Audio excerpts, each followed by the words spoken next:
This episode was with my friend, Jen Peterson. She's a therapist, and I'm so glad that she went into that profession because she is one of the most gentle, kind, loving people that I know. I have a blast every time I'm with her, get so deep, think about so many things. Today we talked about sibling psychology and following the signs and being parents, a lot of things. So it was really great. I hope you enjoy it. Thanks. Hi, Jen. I'm so excited you're here. Hey, Beth. I'm excited to be here. What song did you just have us listen to? That was Paramore, Hard Times.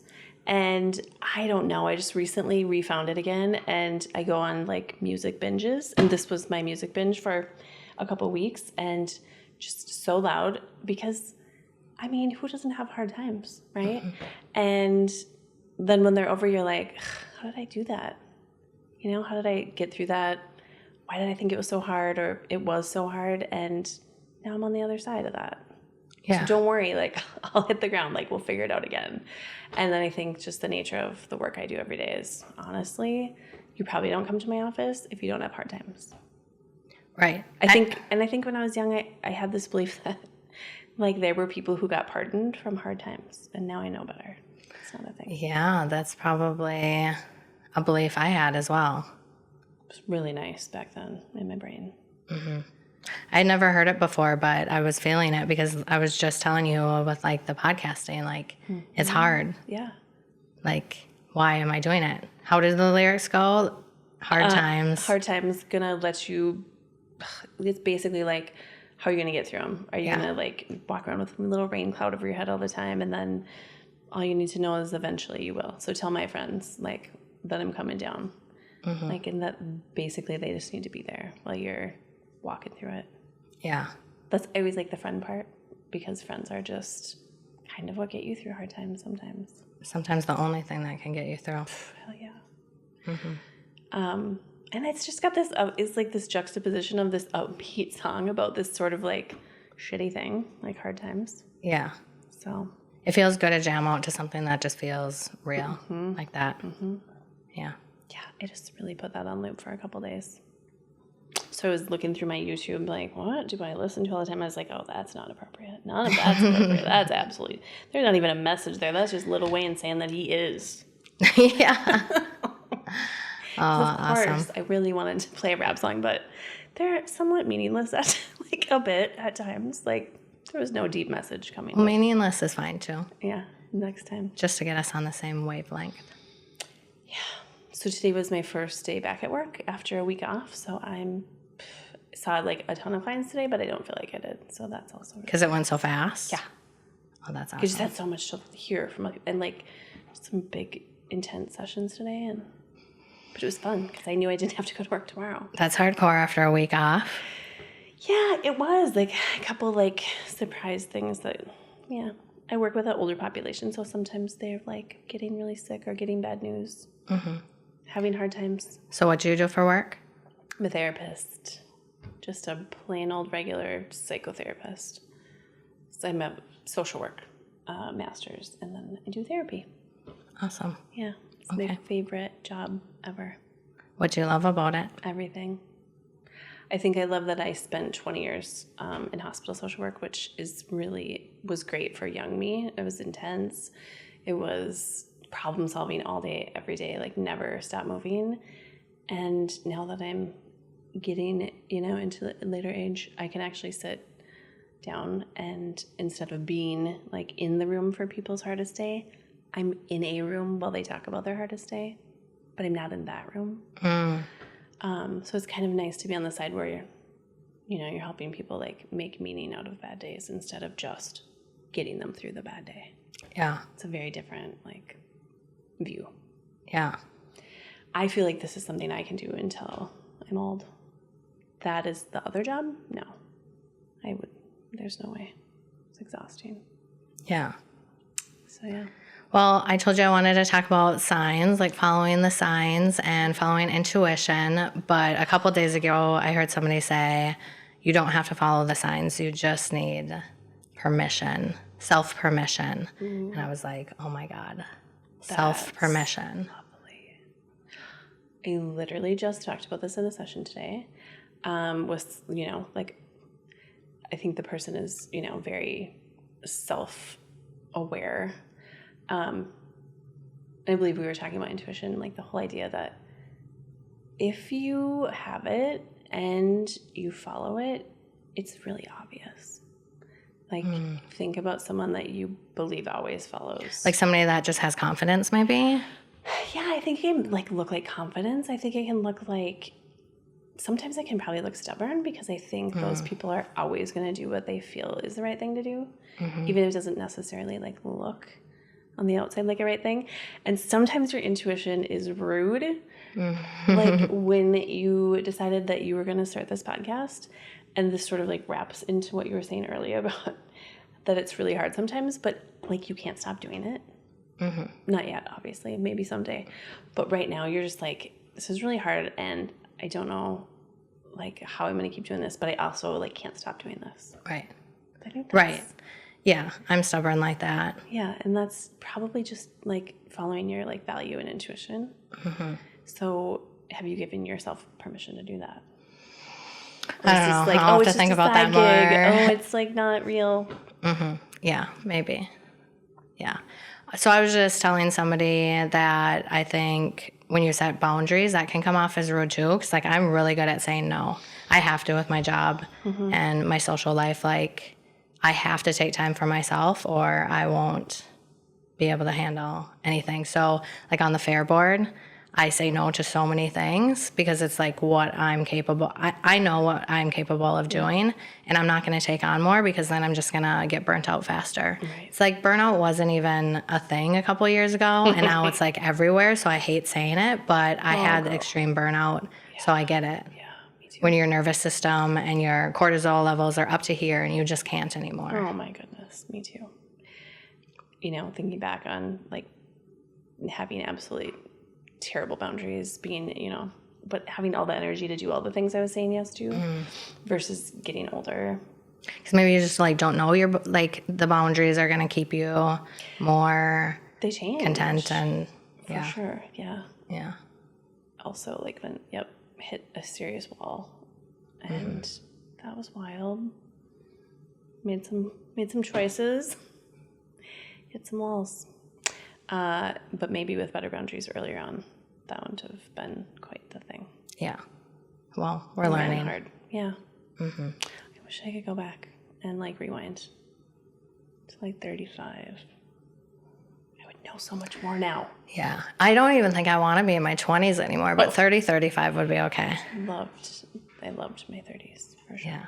I used to always think I wish I could go back to like 16 and just like knowing everything I know now. Oh my gosh. It'd be so crazy. Right?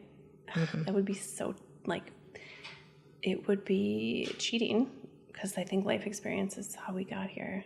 Yeah. I was thinking this in relation to my youngest daughter when we were in New York last week.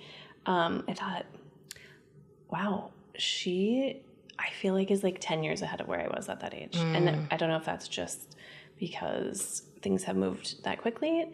She was talking about the colleges she's going to apply to. She wasn't talking specifically about which ones, but she said, you know, I have 3 reach choices. I have 3, you know, I want to go there choices. And then I have 3, like, I'll take that if I have to. And I thought, I'm pretty sure 0 guidance counselors ever taught me any kind of theory about applying for college. No. I just knew I had to go somewhere, and probably should be like in close to home or like Minnesota. Yeah, the counselors were not helpful in high school. Absolutely not. And maybe they'd have you take a test, a personality test, and that was like it. Yeah. But yeah, they didn't have any info on what the schools were like or... No, and I think, you know, in my family, we were first generation college goers. So like my parents were just like, yeah, figure it out. And that's what we did. What I wish my mom had brought up when I was in high school is the military. I never thought about it, never considered it. Right. Like, I don't know if I would have gone. She just wanted me to be a missionary. She wanted all 4 of us kids. That was her big dream, is that one of her kids would be a missionary. You a missionary? Like, you try.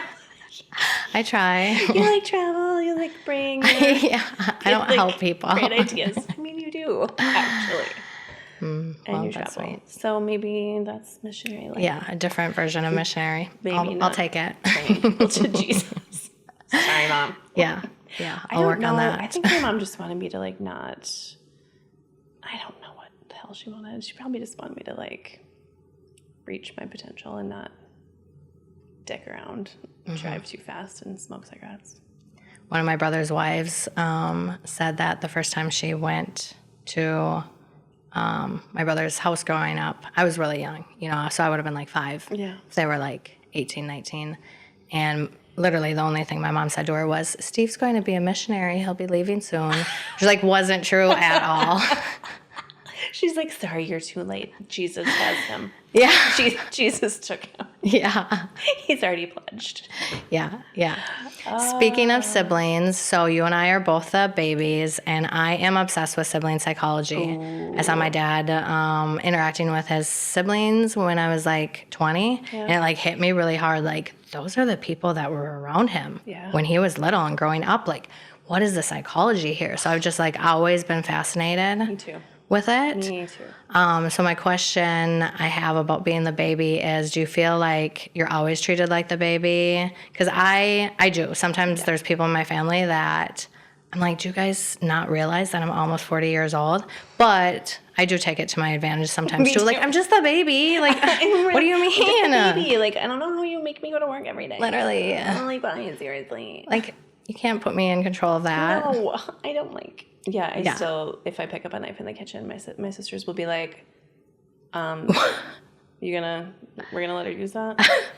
You guys, seriously, I've raised 3 kids, you bunch of bitches. Yeah, right? Like, I have a mortgage, I've raised a successful child, I have a dog, a cat. In fact, after I had my first baby, my oldest sister and she's 11 years older than me, and then my middle sister, and then me. We had a baby at the same time. And Jake and I we're at a family wedding, and my oldest sister and her partner and my parents took all the babies home. And we were like literally going to stay like another hour, but we were all nursing our kids. Well, we probably stayed 2 hours because we were 30. No. I was 24 at the time. My sister was like 40. And we get home, and she's just kind of being a bees about like how long it took us to get there. And I was like, I was going to nurse Lily. I'm like, listen, bitch. A, you were not going to nurse my baby. And B, why are you being so bossy? I'm going to throw my baby at you. Like, stop it. I have kids. Yeah. But even that did not always give me the validity that I needed as an adult. Were you the bossy one? Because I'm supposedly the bossy one. I was not, but you have all brothers. No. And you have all sisters. I do. That's so wild. Not bossy, but I was raised kind of in my own, like, they were gone by the time I was in 3rd grade, so. So you were not on purpose, the same as me, or? Oh, no. Supposedly, the kind of joke I think is that my parents probably had a rocky beginning of their marriage, and my mom, so they had my 2 sisters young and in her early 20s. And then by the time she was 30, she's like, well, what the hell? I'm still here. Yeah, let's do another one. I'm only 30. Let's do it. And I'm sure they wanted a boy. Yeah. Sorry. Here I am. So I kind of grew up in a different house than my siblings grew up in. Oh, yeah. I totally did, too. My parents were exhausted. They had raised 3 boys. So tired. And worked their asses off. I talked about in the first episode with Steve that he explained how my dad went to Hull Drug to get birth control for my mom. And 3 months later, they're like, well, it didn't work. We're having another baby. Were your brothers so mad? Yeah, I always heard a story that he kept saying, I'm not going to hold her. I'm never going to hold her. And then, because he was 15, but then he supposedly pushed Ed out of the way and had to hold me first. I don't know if that's a true story or not, but. It sounds kind of true. Yeah, I was born on Christmas Eve. My sisters, to this day, will give me flack about how they had to stay at you ruined their Christmas. And I ruined their Christmas. They had to stay on my Auntie whatever. Do you celebrate your half birthday so that you get your own I did one day? time. I had friends who threw me a half birthday once. My brother Mike celebrates even his quarter birthdays. He does. It's great. That's really, really smart. Does he have a Christmas birthday? No. Oh. Just June. I like my birthday. Really? It's just... Yeah. It's just that. Yeah. But was he like the baby? And then you pushed him off his throne? Yes, definitely. How's like, that go? I don't know. Do you want to know Maybe that's why we've had some ups and downs, but. Yeah, clearly. Yeah. Every single picture of me as a baby has my middle sister's face in front of me as the baby. She is kind of a princess. Lisa, we all know you're a princess. Yeah. If you're listening. I mean, you're a queen, whatever. The funny part is, a lot of my life has been spent with youngest. So Shannon, my bestie, we met, we were like 19, and she had almost the same like kind of family makeup, right? So we're these babies. Our friend Crystal's a baby. Katie Jo's a baby. Is she? Mm-hmm. Jake's a baby. Our friend back then, Harry Kent was a baby. Timmy was a baby. Like all the people that we hung out with in our young life, all babies. Yeah, that is wild. It was crazy. Like we didn't have any friends that weren't babies. So I don't know who was like planning things, except for that we were all really very good hippies and like leading into the, if we lead to the type B, yeah, like definitely C or D or E. Yeah. Not A. Yeah. Not a lot of A's in the building. Yeah. I told you that I'm fascinated with the idea that type A people have type B problems and type B people have type A problems. Oh no, I've never heard this. Tell me more. Like, so if you're type A, you're like always going, and you don't know how to rest and relax. So your problems are that you need to be more B type and be more casual. And so type A people might look more successful on the outside, but type B people are more content. You know, like, so I had a huge breakthrough last week because I've been trying to be more type B because I'm like, are you type A? I hate that I am like mad. I get mad at people if they're not like orderly or timely like I want to be. So I've been working on this for a while. And I had a breakthrough last week where I was supposed to be on a Zoom call and forgot about it. Yeah. And I got so excited. I was so proud of myself because usually I haven't missed a meeting or a Zoom call in 20 years because like all day I'll be like, okay, I have this going on, this at this time. It's 5 minutes till time, 2 minutes till time, you know? Yeah. And this person didn't care that I knew he wouldn't care. So I was like super excited. I'm like, look at me making progress and missing a meeting. Like right. That is no joke. That is growth for me. That's real growth. So in my practice, if I am encountering someone with like really high perfecting order, like all of those tendencies, I will encourage them to fail because you probably didn't fail a lot. Even if you did, it was probably really cute or adorable. Like, it's just so cute and just bad at things. Yeah. Oh. But really, so always encouraging those people to just not show up. Yeah. Just say no. Like, don't do the thing if you don't want to do the thing. So that's what I mean by I have an internal taskmaster that makes my type B-ness present front facing, but my type A-ness is very much inside. Okay. Like, so your mind is going crazy but on the outside everybody's like, oh, she's fine. She's so chill. Yeah. That's That makes sense. I've had some intensity for sure throughout. I mean, I don't know how people would describe my intensity, but I think I mask it pretty well. Mm-hmm. And that just really is because I probably was like an undiagnosed ADHD my whole life. Wow. Duh. 100%. What the hell? I remember getting pretty annoyed a few years ago that everybody's going on ADHD medication. Everybody has ADHD. And I'm like, it's called just being human. You need to just relax your brain. But I get it so hard now. I mean, in grade school and high school, I could not pay attention, had horrible grades, and it's just gotten worse. I mean, especially the last couple of years. And listening to Mel Robbins talk about it, like the female older onset of it, it's just like, because I've taken so many tests too, like in the last couple of years. Yeah. And I always get like 65, 70% likely that you have ADHD. But now it's like the spectrum of both questions. Like if you answer no to something and you answer yes to something, both can mean that you have ADHD. Like I can't think of an example right now, but you know what I mean? Like, well, and then there's like 7 domains of executive function. And so you might be completely put together in one domain and completely not put together in another. Like, so it affects everyone like a little bit differently. So like classic high performing girls, a lot of times they don't have the H, they just have the ADD. So it looks like dreamy and spacey, and like they're usually like super smart, but they can't find their shoes, you know? So it presents differently. You would never think that girl had ADD the way it was typically looked at for years. And see, like I've never lost my cell phone or my shoes, like knock on wood, where's some wood. Because you always put them in the same spot. Do you have like a place? Kind of. Or like I would never leave a place without my phone. I can't imagine doing that. And I always thought that was from being a young mother. Like I just always needed to, I'm the only one responsible for this child. Like I need to know where my phone is at all times. Yeah. But I get jealous of other people who like leave their phones places or don't answer things right away. Cause like I have to answer a text message instantly or I don't feel complete. And that's exhausting. So, but like I can't pay attention on what people are saying unless it's something I'm interested in. So like talking to friends, talking about the things I'm interested in, like I'm tuned in. But like if you're talking about like Girl. man stuff, like building and construction, like I'm a construction coordinator, project coordinator. You could like give a crap. So I'm like most of the time faking it, but it works out because Sounds I'm exhausting. so good at being organized. And Also, another like ADHD superpower is that you didn't have to listen to all that. You didn't need all those details because you probably already arrived at the answer from the beginning. yes, oh my gosh, I'm so glad you say that because I'm like, am I just full of shit that I No. think that? No, Because when that's- people are no. telling me things, I'm like, And you just I said literally exactly, don't no, need you to. just talked exactly about why self-worth and ADHD are so intertwined because you've spent your entire life like being able to circumvent systems and probably like in classes you didn't need all of the lecture. You probably could get the answers like by reading 3 paragraphs and then you were done. But the rest of it would have just like clogged up your brain and then you wouldn't have figured it out. But it ends up making you feel like an imposter because, and I'll just use a personal example in my master's program.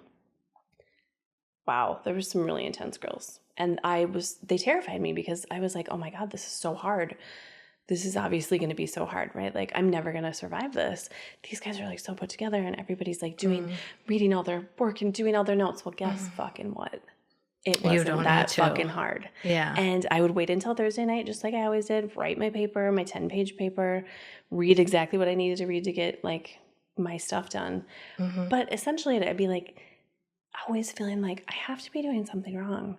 If I don't need to start this project until like the week before it's due. And these guys have been working on it for a month. What in the hell? But I think it's actually kind of like the beauty of your mind. Yeah, like maybe your mind can find patterns easier than people or just put things together. Yeah, that's a lot of the talk with like self-worth and especially women in ADHD. The other small example is that when I first had my first baby, I couldn't put words to this for a long time, but there is a woman that went to our church who I love dearly, and we could not have been more opposite. She could not have looked more put together. I felt so unput together. I don't know if it was as evident on the outside as I felt on the inside. But later I was like, this is why I used to feel like some moms had a rule book that I didn't have. I was like, holy shit, why are they all signing their kids up for freaking swim lessons in February? It's not even till June. Like, it made no sense. So I felt a lot of times like I didn't know like the rules of life. Like, we're doing what right now? Okay. Like, I probably would have done that like next year sometime, but I guess we plan things now. Okay. Thanks for your help. Neurotypical. Open my van door. Like, just the life of us would fall out. Like, And some people just trigger that insecurity when they seem put together, but they probably feel the same way. yes, she did. I mean, that's what social media and podcasting, I think, has proven to us is that we're all really similar and we all have the same insecurities. Do you remember a time before social media? I'm really super... No. And it's funny, my mom with cell phones, like she will say, I mean, she's 77 years old and like 5 or more years ago, she was saying that she can't remember a time before cell phones. She can't remember What it was not having a map on her cell phone. yeah. She can't remember only having the house phone, having to get back to your messages. Like, Isn't that so, crazy? yeah. How I mean, fast I feel like I was at a good spot for it. I remember sending my first text message my senior year and being like, this is lame. I'm not going to get into it. Is it what You know, did? and now I'm like, please don't call me. Yeah. Who has time for phone calls? Text me. My dear friend Sam does love the phone. And it is fun to have like a straight up girly conversation with her like at least once or twice a week. Yeah, because that's awesome. she likes to chat. good. And I used to be a huge phone chatter. Yeah. Loved it. I've been like sending more like videos. Yeah, I send you a lot of videos. So yeah. it's kind of like we talk on the phone. Yeah, I do like snap videos. Yeah, because then it's like on your own time you can write back and stuff, you know, because... But that's great that you and Sam have long conversations like that. I love that. We do. She's, I think, my holdout. Once in a while I can catch Shannon and make her talk to me because that's how we maintained a friendship for like all the years she was gone. Yeah, I suppose. Just like hours on the phone. Yeah, I do like when she calls too. Yeah. Yeah. But I don't know if I'm thankful or not thankful that I didn't have social media when my kids were like, I don't think I got a cell phone until my youngest was almost 4. So there was a lot of child rearing years without like knowing what everybody else was doing. Mm-hmm. And I literally don't have a child right now, a little one, but I am overwhelmed by all the things those moms are doing. Like, was I doing all those things? I don't think so. Yeah, I think they're It was exhausting themselves trying to be too perfect. Like, there was no 1 month, 2 month, 3 months pictures. There was no like baby reveal parties. And I don't know. I love the socialness of being social. I just don't know if I would have felt like I could do it back then. No, I am glad social media wasn't around when I was a kid. And you know what? I always think I'm really excited that wasn't around when I was in high school because that was the worst. I was like the naughtiest kid ever. Well, yeah, videos for sure. Mm-hmm. But also when I was like 25, I heard about how kids were soaking tampons in vodka. Oh, thank God. And then putting them in. And I was like, if this would have been a thing when I was 15, I would have done it. And I probably would have died because the thing was like when the paramedics were coming, like they couldn't smell alcohol in their breath, so they didn't know that it was alcohol. Right. And I'm like, by the time I was 25, I was like, oh my God, that's horrible. But I knew at 15, I would have been like, let's try it because I was a psychopath. Because you had ADHD, so your frontal lobe, A, you didn't even have one yet. And then B, if you did, it wouldn't have worked that well. Because nobody in school let me like figure out anything. Like when I started getting my confidence was when I would realize that I could like put things together, not like a puzzle, but I could figure things out pretty quick. Like one time for a job, we went out and we're picking up garbage in a ditch. And like the leader is like, okay, we're going to start here and I'll walk this way. And I was like, okay, or to get done twice as fast, how about you drop us over here? You do this half, we do that half, then we switch and then go like this. And everybody's like, that's a great idea. And I'm like, why didn't anybody else think of this? And then I realized I could like, I'm really lazy, so I love finding the most productive, fastest way to do things. I think that's why I'm so. Is that an ADHD thing? Because that is like my whole life. It's not being lazy. It's like always finding the most efficient way to get something done. I can't stand when things aren't done efficiently. I can't either. Like this particular lady I was talking about at my church, like this is one of the ways we were the same, is that we would produce the most efficient way to do almost anything. Like like if we were making a play date plan. We'd start like, okay, let's meet on Tuesday at noon. Okay, nobody have this. So then like Thursday at 3. And like we would hone like our plans down, or like if we were planning something at church, we would have a way of like making it the most efficient, the less stressful. But I think that that's your ADHD brain going like, nothing extraneous can happen or it will not get done. If there are 50 steps to this, not doing it. So this has to be efficient. Like there will not be extra trips. We will not be going up and down and back and around. No, why would you do that? Yeah. So that's wonderful that you guys had such similar brains in that way, but you felt so different. Do you think it was just your insecurities that you felt like you weren't put together? And we just had really different backgrounds. Like Did she treat you like? No, so kindly. Love. Like she is Jesus embodied in the world. And, I was probably coming in as the devil back then a little bit. But I grew up on the Iron Range. That's a different beast, right? And I think she probably grew up in like more of the North Metro and like. How many people were in your graduating class? 136. It was about the same as me, yeah. Yeah, it's similar. But do you think it was just more secluded up there than it was here? I think it's really similar to Mora, but... Because like maybe people had to travel. Was there less schools around where people had to travel from all over? We have like all these little communities. So there's like towns like Coleraine, Beauvais, La Prairie, Taconite, Calumet, Marble, Lawrence Lake, like... That's how you all came together, but each of you lived in like your own little borough, basically. Like I lived in Lawrence Lake, but like my best friend lived in Marble. How far away was that? Like 15 minutes. So it's just like all along. Yeah, none of my friends that I went to high school with lived more than 15 minutes, I bet, because Mora's like just kind of small. You're just Mora. Like that would be like if we were just Coleraine, but we weren't. We were like Coleraine, Beauvais, La Prairie. Like there was like 10 little areas that like came together to form my school. Did you ever think about raising your kids there? We thought about moving back. We had some really super close friends up there that we would probably have loved to have lived by, but no. And that's why, because the range has like a really, I don't know, so it's just like a ton of like, and this, I mean, Jake worked in blue collar work anyways, it didn't really matter, but just a different culture, lots of drinking, lots of kind of like hard living. I don't know. You definitely drive a truck and you do a lot of like outdoor recreation, which is fine. Like, I love my lake. I don't know. It just, I wouldn't have sent my kids to the school that I went to. I would have wanted them to go to the school in town. And Yeah. I mean, we talked about it. We thought about it. Yeah. Who knows how different they would be. Yeah. So we were just talking about how that generation isn't drinking much in general, though. Like, my son is 20. Yeah. And it's not really a My thing. 2 girls don't love it. I mean, they've all tried it, but it's just not what I think they're gonna be like geared towards. They enjoy like learning and doing and being. Well, I also wonder, I mean, I don't think James saw me too out of control too many times. A couple, for sure, where I'm embarrassed that he saw me at that level. But, I mean, and I drank every day. He knew that. I mean, at night I was drinking a glass of wine every night and everything. But I wonder have our kids looked at us and been like, well, I don't really want to I would say do like that. last, like probably not as much recently, but in the 5 years before that, I went through hard times, and drinking was a big part of that. And my kids hadn't really seen that. My dad is an alcoholic, and they also, interestingly, were like, I don't think we've really ever seen Grandpa drunk. And I'm like, what? That's crazy. You're serious? They're like, yeah, like we know you drink beer, but so no, yeah. And they have seen me like too drunk a few times. They don't like it. They're super judgy. I love them.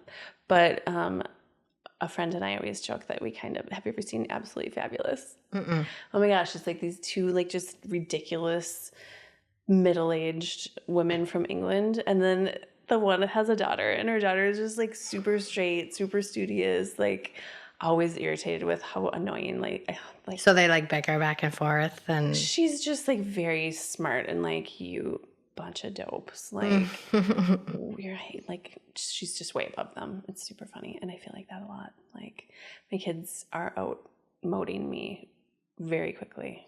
well, that's the goal, right? Is we want them to be better than us and do better than us, which isn't true for I have this quote. everybody, but Yeah, and that's too bad is what that is. Let me just read this to you because I just sent it to my girls. I want my kids to surpass me in kindness, outweigh me in love for others, and outgive me in generosity. I don't want to be the ceiling to their potential. I want to be their floor. And that is true. And I think that my kids, I am the floor. And they are going to honestly surpass anything I've ever wanted to do or be. Just really good humans, and I like them a lot. yeah. What did I pray for James? I wanted him to be kind and something else. Hardworking, I think. And he is Both. the kindest, most hardworking And he was kid you could ever meet. How sweet is that? Yeah. I wonder where he got it. I don't know. Not He was like a kind baby. Like, I remember him being like 6, 7 years old, and other parents were like, we love when he's over because he's nice to the other kids too, not just the friend he's there to see. Like, he's kind to the other kids. like he lets the little kids play. Yeah. Yeah, I think a lot of who we are is, psychology wise, like how we got, we're born this way. A lot of it. Yeah, nature versus nurture is always. We develop a whole bunch of exciting. coping, and we get like all kinds of messages from society, but I think a large portion of us is just like exactly how we got delivered here. Have you ever gone to a class reunion and you're like, oh, you're exactly the same? That's crazy. Like, I'm sure not a million minuscule things for them inside themselves have changed, but like from the outside, I just see the same kid I went to 3rd grade with. Yeah. Mostly. Yeah. So I don't know if that's like depressing. Do you think people Not see the you most the same? like, encouraging thought. What's that? Do you think people see you the same too? Probably. Like, I'm sure parts of me are very much who I've always been. Yeah. I was a lot more fun in high school, so I hope people think Beth's that wild, fun person, because I'm not very fun anymore. Or maybe it's like sort of the, if you know someone and you see them, you just see them as you've always known them. Well, that's another thing I'm fascinated with, is how every single person in your life sees you differently. So like your 3 girls see you as a complete different person. Yeah. Like even twins would see you as different because they'd see you from a different angle. They'd see you sneak the cookie or pay the bill with whatever, So where the other kid might not see that. And plus their own brains are so different that they're going to see you differently. Right. You might do the exact same thing, but one kid's going to interpret it differently than the other kid. So like to think that every single person that I work with, that I'm friends with, like thinks of me in a completely different way is really wild. And I think that's why like talking bad about people poor choice. Is one of the worst things that you can do, because you shouldn't change other people's perception of somebody because it's just yours. I love that. I think that that's really a nice way to enter life.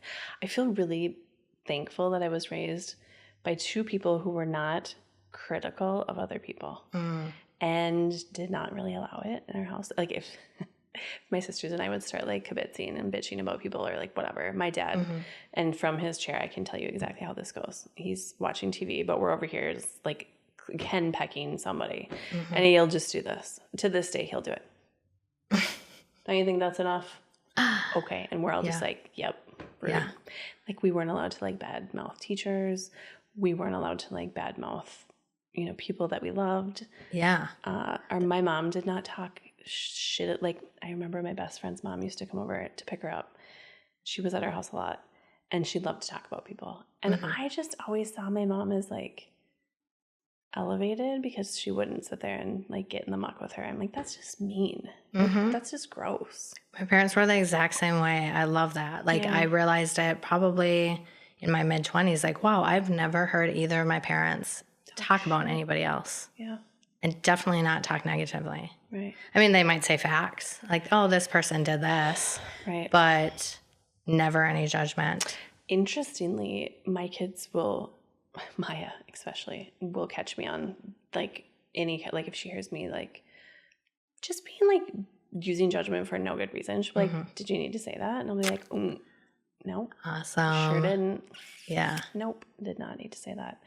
And I think it's probably pretty widely known I'm a social worker and I'm fairly liberal. So I clearly don't love Trump. And sometimes like in the early days of his presidency, she listens to the news all the time, and I just be like, just straight bitching, like just pissed off. And she'd be like, let's just like stay with the facts. I'm like, oh my gosh. Yeah. And it is helpful to not get all fired up and create a bunch of unnecessary drama. Okay. It was my birthday last week, and they put my picture up on all the TVs, like, oh, we're going to throw a party for you. And it was literally getting me depressed. And I'm like, and then everybody kept thinking that I was throwing myself a party, which is totally something I would do. Like, I've thrown myself a million birthday parties, but like not at work. Like, that's weird. And everybody's like, what time is the party? I'm like, I don't know. I'm not throwing it. I don't even know who is. Actually a party? And it's like, yeah. Oh, okay. But I'm like, I know I seem like somebody that would want my face plastered on the TV because I'm doing a podcast with video, but I literally do not. Yeah. I literally don't want to be in the spotlight. Anything of my face. I don't like, but these ideas are just coming to me and there's nothing I can do to stop them. I've tried really hard to just be like, I'm not going to do this. I don't want to, but. Sorry about your intuition. Like, sorry about your path. Following the signs. Sorry. And the self-permission. It's like, maybe I do want to do it, but I'm not giving myself self-permission. Talk more about that because I want to understand that concept better. I don't know.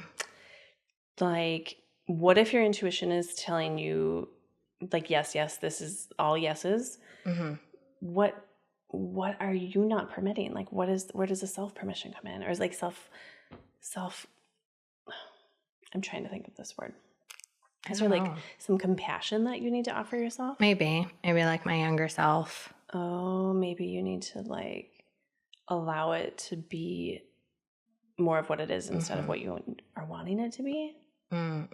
So if it's well, I don't know what I want it to be. I'm just like I just keep generating like going ideas with the flow, and people keep coming into my life that are helping the progression of it, and they're just like falling into my lap. So I am just going with it. Yeah. Does it give you like, are you anxious about it? Does it make you feel? Not unless I'm about to record, and then I'm like can't feel normal. Oh yeah. But Cody keeps saying it takes 100 episodes, so to feel normal. Yeah. That's a long in front of the camera. Oh, I just supposed to keep swearing. You're doing so good. This makes me think of the times when you kind of pull the trigger on things that you know are going to be hard, right? So times in your life that you took on something that you weren't sure about, it's like stepping onto like that piece of like Well, everything has led up to this. I mean, with hard things and people not really being excited about it. Because, you know, when I tell people I'm podcasting, they're like, oh, and then they like change the subject. yeah. Or they're like, oh, I would never do that. And I'm like, I get that. I didn't think I ever would either, but it's kind of just happening. Yeah. But like, so you've been top 2 or 3 people that have been supportive about it. So I thank you so much for that. But yeah, my whole life leading up to it, because like just having a baby early, got pregnant when I was 18. So I just had to do the hard things. Yeah.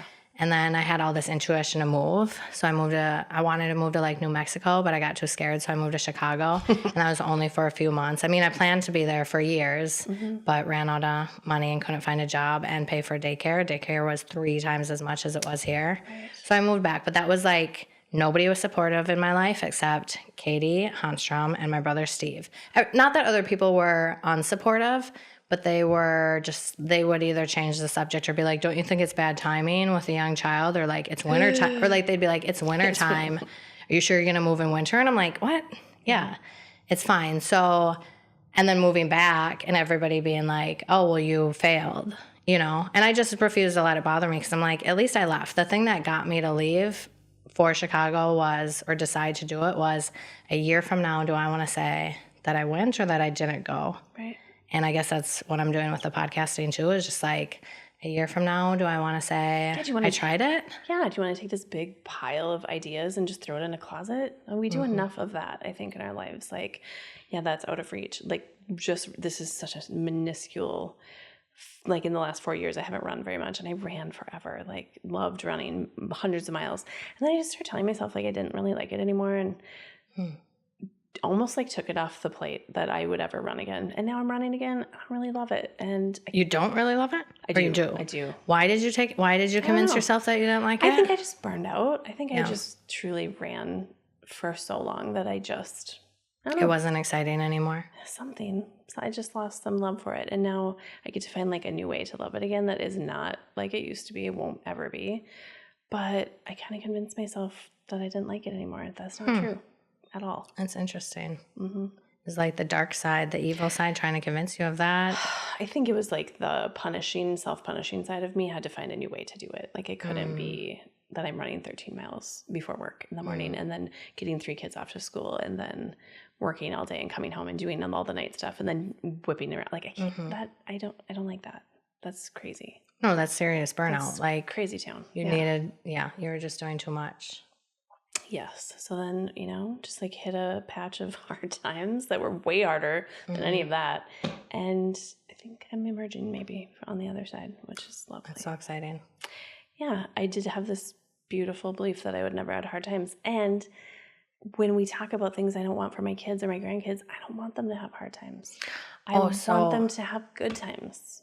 So when you had that belief that some people don't have hard times, you believed that could be true for yourself? Hell yeah. Oh, because for me it was opposite. I thought that there was people out there who didn't have hard times. But it wasn't. But I thought that I would, and I've always been waiting.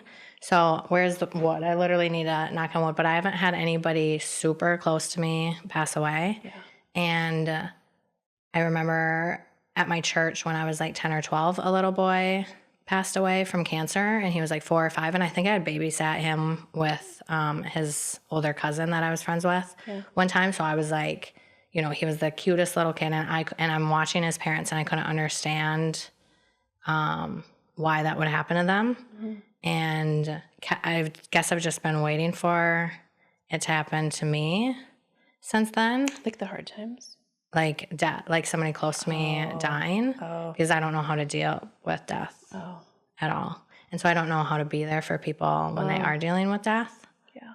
I haven't had any close pets even die. Like a lot of my dogs got ran over when I was growing up because I lived on a busy highway.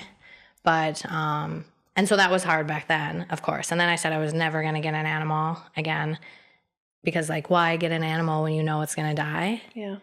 Like at least kids, you can hope that they're not going to die in your lifetime.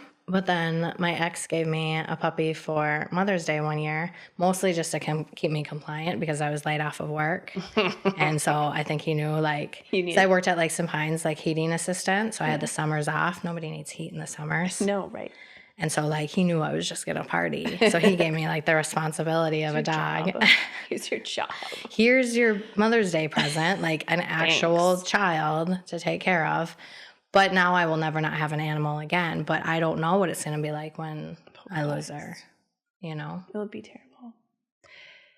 But I don't know what the point of all that was. I think Just it was hard things. hard times, like believing that you will or won't go through them. No, I definitely didn't think I was going to have, my little, like, midlife, whatever fucking A that was, mess. I had a little nightmare in the middle. And there was a time where I really don't think anyone in my life would have thought that was going to happen. But also, now that I've been through it, I understand a lot of the whys of why it happened. And I'm actually thankful, I guess, that I had hard times, because I would not be the therapist that I am. I would not be able to sit with people in their hardest. I had death figured out. That was my hospital life, right? I did a lot of that. So I still do a lot of that. But I didn't have, like, relationship loss and, being the cause of other people's pain, which I was, especially the people I love the most. So, like, that just brings me to this whole, like, what do I never want for my grandkids? I never want them to have pain, but they're going to. So then I would like them to have some, like, great people around them and some tools. And then I would like all the lessons that we have all, like, learned together to be implanted into their little brains. And then all of the people around them to know how to support them. Yeah. Because I think And it's better something... coping mechanisms. But I just don't think that's possible. I think, like, when you come here to have this life experience, this human experience, like, you have to go through hard things or you're never going to grow. I mean, obviously. But and I think when you put yourself in hard situations like running and ice baths and stuff like that, then maybe less bad things happen to you because the universe is like, oh, you already did something hard. You're already growing, so I don't have to put things in your way to make you grow more. But, like, I haven't ice bathed in weeks because it's so hard. It's so hard, but, like, I know my life would be better if I was. I know it. And you know what? The other thing of that is, like, I have sat with so many people who go through hard times, and there's absolutely no fucking reason they should have had to. Like, the whole idea that there's any kind of fairness in the universe for hard times or good times or bad, fuck that. I have decided that's a bunch of bullshit. You don't, like, get, like, all, like, lined up, and then everyone is like, hey, you get 2 hard times and you get 3, and here's why, because you did this or you didn't do that. No. Well, I think you pick before you come down here, like, which hard things you want to go through, and then your mind is, like, erased, and you have to figure out the signs. You have to follow the signs to see what you can learn from it. I thought you were going to say there's people that have these hard times and don't learn anything from it. And I'm like, I think even if you don't realize that you're learning from it, you do. Because I also can't think of anything that's been hard in my life that I didn't learn from or would take back. Yeah. And I've heard that that's true, that even when people lose children, they don't regret it later on because what their life has turned into because of it. Like, literally call it meaning making. And it's a way that you survive things that are hard. Like, you have to make meaning out of hard things, probably to survive, right? Because, I mean, you can absolutely not also make meaning out of hard things. You can just learn that hard things happen and they're not fair. Well, because I suppose people with brains that would just give up, and then if they there's giver-uppers, put themselves in danger or they take their own lives, then they're not passing on their genes. So the people who do find a way to cope and find meaning are staying alive longer and producing more offspring. Oh, there's so many different takes on that whole idea. Like, I would love to just take human suffering out of I wouldn't have a job, which would be fine, because then I guess I'd just... So if there was a little pill for everybody to take that just makes them happy all the time and they're never going to learn anything or grow, like, you think you would be supportive of that? I don't know. I would like to just... I think I would just like to not have to know how hard people struggle. Yeah. Like... I mean, and that comes with your job. You have to see it more than anybody. You see it all day long. I really do see it a lot, yeah. Yeah, and this is why you have a really good, you take time off and you fly out to New York and There's just humanity everywhere. That's the thing, Yeah. right? Yeah. I definitely am sure that the dudes I saw pissing in the subway have had some hard times. I mean, there's just, Yeah. I doubt they have a therapist, but yeah. Yeah. So I don't know. I would love to have put my kids in a bubble and not have them ever experience anything hard. My oldest daughter was talking about like her insurance premium the other day, and I was like, I think it's awful that she has to pay for insurance. Like she should not have to pay that. You're so cute. I'm opposite. On James's 18th birthday, he sent me a picture of him filling out paperwork to renew his license for being 18. Yeah. He's like, oh, this sucks. And I was like, this is your whole life now. Being an adult, there's nothing else to it. Right. It's just filling out paperwork. Right. Like, get used to it. Mm-hmm. It's pretty lame. I think And I've always wondered the balance of like, what hard things should I purposely put him through to help him grow? But you didn't do that with your girls? you know, I think they had sort of a built-in like ability to choose the hardest thing. They're kind of like goats, like they do like like you know, like literally because they climb mountains. I'll think of it. You're right. Yeah. They would love that if they heard me say it. Definitely tell Lily that later. But they have this kind of inborn trait of choosing hard things for themselves. They always have. So cool. I don't know. Sometimes I'm like, stop it. It's so self-punishing. You really don't have to do But that's why they're so strong and they're such good girls and they Yes. have so much happening for them right now. Yeah. Where I'm just like, Sometimes I'm like, go do drugs. Please. Yeah. Just like go learn lay some down, things. smoke some weed. Just Yeah. not kidding. Yeah. But I think that's like in general, when I see people do push themselves, I have sort of a aversion to watching people torture themselves. But they probably, so they didn't learn it from you? Yes, they might have. They totally I mean, did. because, yeah, you were doing all the things. You were running three Yeah. girls around. You were and doing the church stuff, doing the sports stuff, like doing all of the activities. They did. And then So- I think it's like the part where I hit the wall that I don't ever want them to do. Like the part where I remember how exhausting that felt. And when I see other people, and especially young moms, I'm always like, oh my word, we love you no matter what. Stop doing all those things, please. Stop it. Please, please. And like humans in general, like when I think about how easy it is for you to be hard on yourself about success or like how hard you work or if it's enough, like that is probably the message that I really would love for people to take more seriously is like, you are like super loved anyways, no matter. What were we saying about the babies too, of like always trying to prove ourselves? Work-wise, were you saying work-wise? Or like I remember in my 20s, Jake always having to say like, do you realize your sisters are like a decade older than you? You are racing to this finish. Like, I don't know what the finish line is, but you slow down. We bought a house when we were like 19. I got my undergrad and got my master's right away. Got the same job that I have to this very day. Started having babies. Like, I looked like someone who was like speeding through some kind of like finish line. I don't know. So how was your body feeling before you had your, what did you call it? I like where I like sort of hit my wall. Yeah. It wasn't feeling anything. It was numb? Yeah. And so you had worked your yourself into numbness and then you needed to feel something again. Yeah, and it came in the form of an ex-abusive boyfriend, which was a really poor choice, and it blew up my family. And for whatever reason, like, I mean, I continued to do all the mom things, but in the, shattered life of ours, and watched everybody go through that, and just trying to keep acting like everything was going to stay the same and be normal. And like now, years later, recognizing like how much trauma we were all going through together. And like there's this like weird bond that our family has, and we're super weird. And Jake has been weird. Like, I don't know why he didn't just punch me in the face and walk away. But we still brought our kids to church. We still went to all the same. In the beginning, we tried not to sit together at things, and then by the end, whatever. So I think everyone in this town is always like, what are those two doing? We're like, we don't fucking know. Like, Maya said the other day, I go, does it bother you? She's like, no. I just mostly, if people ask, I'm like, I don't know. It's like, they're just like who they are. So it's a little bit like tricky to do things the way that we do right now. I don't know.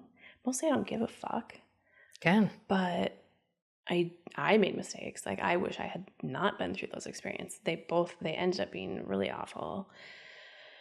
Like, both of those partners were super abusive drunks in the end, and mostly because they were drunk. But that's like unhealed me kind of stuff that, I was just busy helping everybody else. So finally started going to therapy and had some really not my favorite kinds of downfalls. And yeah. Well, I think it's Still not really interesting that sure. you felt numb Yes, before. I did. And then you felt all of these extreme emotions with the ups and downs with those guys. I mean, that was Terrible. extreme. It was extreme. So it was like... It was extreme, and like recently I've really reflected on the first partner. This other one was just like, whatever. But he'd been abusive. I'd been with him for like 4 years in high school, and when I first told my sisters, they were like, Jenny, he pushed you down a flight of stairs. And I was like, what? Like, I don't think that happened. They're like, the fuck it didn't happen. Wow, you blocked it out. Totally. And so like last summer we were at a wedding. Jake and the kids and I were at a wedding of my best friend's daughter, who's my goddaughter. And I walked out the door of the reception hall, and across the street was the apartment building that he threw me down the stairs because my best friend's brother lived there and they were best friends. And so I walked over and I opened the door and I looked up and I was like, oh my God, I remembered everything. And you hadn't remembered until that moment. Wow. I knew it was like a long set of stairway. I didn't know where, but I had remembered that I fell to the bottom of the door was at my head. And I'm like, the stairs are too tall. And I opened the door and there's like there was a landing after the first like 6 stairs. And I remember him like pushing me down not pushing me down. Like we were like kind of rustling and then we get to the landing and then he pushes me and I fell down the second step. So yeah, I mean, super like in, like domestic violence understanding, he was really good at it. He was super manipulative. I had already been groomed by him. Took me years to get over that in the first place. And then I met the kindest, most magnanimous human who never acted upon my will, which is the kind of partner that I have to have in this world because I'm a stubborn brat. And yeah, then I just made the worst decision ever. And again, it was like not a normal kind of like leaving your husband. It was like a tornado, an explosion, a hurricane. And it literally like shocked everybody. I can say we did not know each other that well, but all of your close friends were completely shocked. Yeah, it was wrecked. Like, yeah. It was terrible. I remember driving down the road with Shannon, my best friend, who'd been like in the throes of the worst postpartum depression. So we had just kind of like, it wasn't abnormal that we had like kind of, I don't know, been distant. And then I told her and I thought she was just going to go into labor. And that she probably should have. Because she was so upset. Oh my God, it was such a mess. And none of it seemed real. And then, like at the time, part of what I had to learn was that I did have to do things for myself that felt right. And it was awful. I wish it wouldn't have been that. But I gained confidence and kind of like an attitude of like, I can literally not just spend my entire life taking care of everyone else. And I just wish I had fucking done that in so many other ways before I did it like that. I mean, and so now you're that much better of a therapist because of it, because instead of judging the girls that talk to you about how they can't leave, like you understand that you can literally shut part of your brain off on accident and not remember being pushed down the stairs, which is so intense. And I've wondered too, like I found things out that I did in high school or younger that I'm like, I did not know that I did that or I didn't remember. And so then I think that I remember. I'm like, maybe I have memories of that. But so I wonder how many other things there are that I've blacked out. Yeah. And that's why I think alcohol gave me such bad anxiety or like, terrible. When you blacked out the night before and you don't, everybody's like, no, you were fine. Nothing bad happened. But you just still feel like, I know I'm not good at remembering everything. So like, what did I do? Right. Worst feeling ever. But worst anxiety ever. And there will be a point where I will really hopefully like that other question, like what do you not want? I don't want my grandkids to drink. I really don't. I want them to never have alcohol be like something that they love, and I love it. I hate it. Or there'd be like some worse drug out there, worse, Yeah. So, I mean, gambling, sex addiction, there's so many things that can be equally as bad. And hopefully they had like less trauma, but I managed to give them some of that. We talk about trauma humor in my little family. Like, we're pretty fucking funny. Well, I wonder if you guys in a past life were trauma bonded, and that's why, like this, now that you're trauma bonding together, it's like you want it, like you all craved it maybe. Pretty sure nobody but me was doing that at the time. Pretty sure nobody wanted that to happen. Yeah. I would love to think that, but I take all the responsibility for that. So would you change anything? Do you regret? I used to say no, and now I say absolutely would change it all. Yeah. I would never, ever, ever go through that again. I think that there was a lot of ways to learn how to heal those parts of me without going through what I did. Yeah. But it happened. So Yeah. like at this point, I also have to figure out how you find like the self-compassion to not just literally hate yourself and not, still believe that you have worth and that it is not just all tied to like how well you did everything or, that you did everything so great in life. Just like turn the fuck out. So that's probably my struggle now.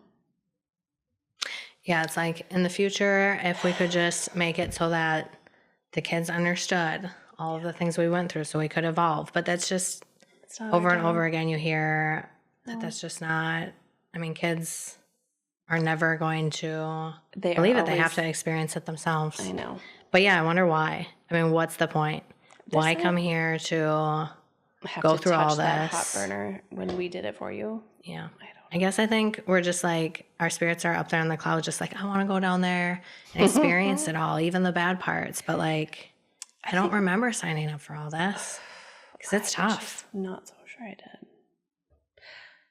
Recently, one of the things that's heavy in my work is, so there's, probably 16 years ago, we started hearing about ACEs, which is like adult something, childhood trauma experiences, whatever. It's like this number that you get for like all of the things that happened to you as like as a child. And you sort of like come up with this, like, we could call it like a trauma number. And I knew that it was valuable information. I knew that there was like, I mean, you couldn't be in the psychology or psychiatry or the social work world without knowing that this study was very important. And it was tied to like chronic illness and life expectancy and like mortality and addiction, all these things, right? And I agreed, like I really understood it.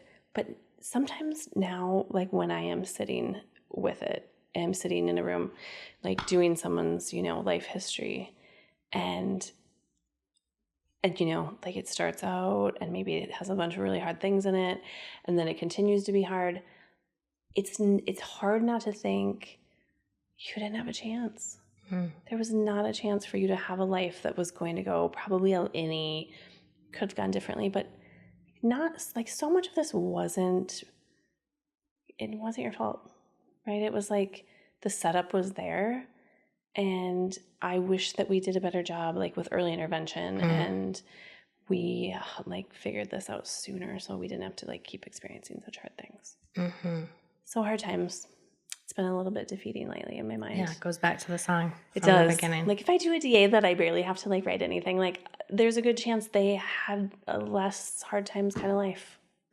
There are some people that, they're just like self-worth suffers and like all the things about them, they're dealing with addiction or they're dealing with like loss and poverty and like, I just want them all to know it wasn't their fault. It was set up all along. Yes, if when we were born we could just be injected with the belief that all the bad things aren't our fault. And just just let us have our self-worth. You can have the bad things happen, but don't take I miss a Zoom call and I feel like I'm a failure. Right. Or whatever. Or like a scale, right? Like let's have a scale of like heinous crimes and horrible things. And then like I missed a Zoom call. Right? Like why can't our brains, and this is like about, in some other podcasts, we should definitely talk about like cognitive restructuring and, cognitive distortions, like the things that really make our brains believe really ridiculous on things like life was supposed to be fair somehow. No, probably not. And if that's like your underlying belief, you're disappointed all the time. And people are always disappointing you, or like, I have to be perfect all the time. Like that's just a setup for defeat. So, but it's also really hard. And it seems like every single person struggles with self-worth. So I just don't get it. Yeah, Why? we all just like hide it in different ways. Mm-hmm. Yeah.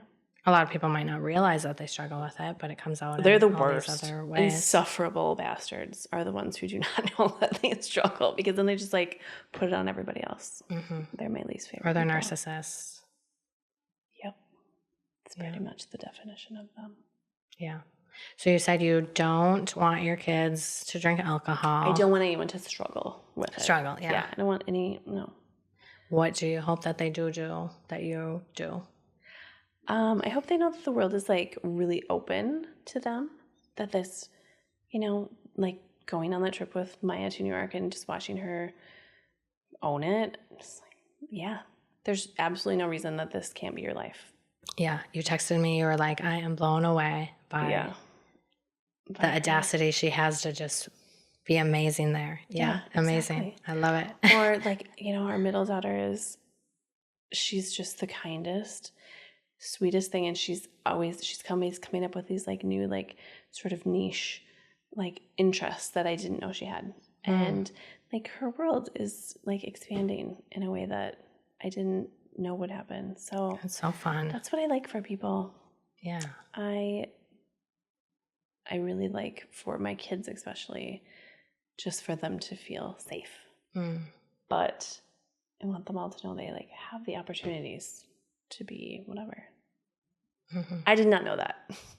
I grew up like in a place where you owned your own business or you worked in the mines, and the rich kids lived in the other town. Like their parents were like doctors and dentists, and we didn't know how to be any of those things.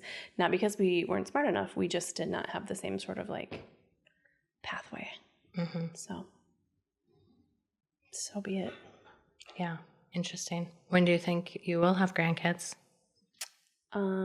Like whenever, baby.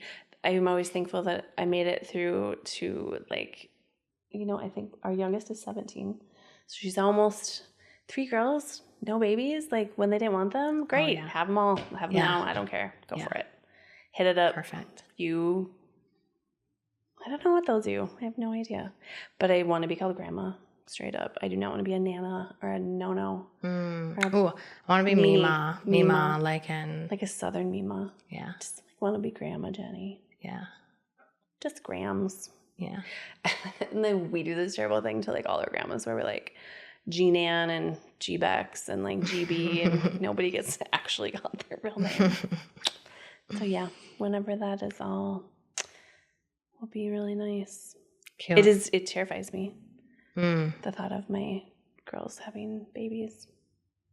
I don't even like to think about it. I'm excited. I mean, James is only 20, so I hope he waits a few years for him, Right. But I'll be ready. I just remember my mom standing at the end of my bed like this. Like with this look on her face, and I was like, someone needs to make her leave because she is scaring me. Like I feel like something's happening. Like when what? When I'm in labor with Lily. Oh. And she's just like standing in the door like, and I'm like, okay, that's stressful. Like, she's got to go. Crystal and Shannon can come in. Jay can stay. My mom, you got to go. Like, you make me feel like I'm probably dying and I don't know it. So. Oh, you're going to love this. So, Katie Jo was there, like, all day, but she had her first night of school. And it was, like, James was born at 6:07. So, I think she left at 5:30, right, when they started letting me push. Because I think I pushed for 30 minutes. But my mom was here and James's dad was here. But I was like hurting her neck too bad that they like made me switch her out with the nurse. And then my dad's like in the back of the room just like cheering me on. What kind of cheers did he say? She's like, you got it, Beth. You can do it. Woohoo. And I would like scream at the nurses, but then, or like not at them. I would like scream, but then apologize. And my mom's like, you don't have to apologize. You can just yell. And I'm like, oh. That's a good mom. But I remember my very first thought after he was born was, thank God there's not 2 in there. And then my second thought was, I could do that again. After like, I believed for hours of my life, I believed without certainty I would never have sex again. There was no way it would ever be worth it to have this pain. And my very first thought was, glad there's not 2. And second thought, I could do this again. Yeah, whatever. It's like that rush, the epiphany, or like the feeling you get afterwards when you know you don't have to anymore. I was like on crack cocaine for weeks after I had my kids. Every time I was like, best day ever. Yeah. I didn't die. I got this cute baby. Like there was no postpartum depression for me. I was like elated that I didn't die. Yeah. That's awesome. Yeah, I was naming every country we could adopt a baby from when I was pushing Lily out. A through Z. Like I'm never doing this Argentina, again. Bolivia, Chile, Denmark. Really? That's smart. Yeah, That didn't keep you distracted. I was trying. Yeah. Yeah. It was wild. That is a whole experience I'd never want twice anymore. Imagine if you like, would you still have a baby? Me at my age? Yeah, if you like met somebody and they're like, Beth, No, let's have a baby. I had my tubes removed a few years ago yeah. so that I wouldn't have to make that Sorry. hard decision. Howdy, Batcave's closed. It was literally because of my drink. Like I drank every day and I was like, I'm never going to want a baby. And now that I don't drink, I do wish I would have had a baby. a baby. Yeah. And COVID, like, so COVID's where I stopped drinking pretty much. And that's also when I was like, I want more kids. Like James is downstairs playing video games. He won't come hang out with me. He doesn't care. And I can't go see my nieces and nephews. Like that was a big reason why I got my tubes removed, because I was like, I'm just gonna like give all this extra love to Devin's kids and Isaac's kids, my grandnephews and nieces. And then with COVID, I couldn't see them. Like they were really strict for quite a few months, at least, you know? So that's when I was like, I'm not drinking anymore. I don't have more kids to play with, you know? So I'm fine. I'm like content with it now. Yeah. But it's tricky in the moment, because I remember going into the doctor to get my tubes tied, and I asked them, should I get them tied or removed or what? And they're like, removed, because then that reduces your risk of cervical cancer by 30%, and you can't have a tubal pregnancy, which is really hard on you and the baby. So I was like, awesome. But they're like, you have to like have a notary and think about it for a month and blah, blah. So I remember Kylie, who I worked with, she was like, go in there, like wearing your best outfit, like look as sophisticated as possible and be like, I'm certain I want to make this decision, you know, otherwise they're like going to question you and not let you do this. I mean, I was 33, maybe, but my doctor was really cool. She's like, I believe you are an adult enough to make this decision. But it's funny, just a couple of years later, I was like, you could probably figure out if you really need to. I could still like artificial insemination, but Yeah, I'm gonna let that next generation bring the babies. Yeah, for sure. I feel like I would not, even by my third baby, and I had her when I was 30, my body felt totally like different than when I had my first baby. I was like, okay, yeah, well, their hormones could change it, and your age and all the things, I suppose. Yeah, it was definitely harder than the beginning. Yeah. I got old in the middle. Cool. All right. Well, I hope that you come on all the time. Let me know. Let me know when you want me. If you need a little fill-in. Yeah. It's kind of fun. Yeah, it is. I kind of like it. Love you. Thanks for coming on. Thanks for having me. Naut comes from the Greek word sailor and means voyager or traveler. Like an astronaut searching the stars, a supernaut is one searching the inner and outer worlds of self, navigating life, consciousness, and reality, striving for betterment. The paradox is that seeking and striving can create more unrest and more unhappiness. So while calm seas may not make great sailors, I plan to explore the idea of light rescuing darkness instead of fighting it.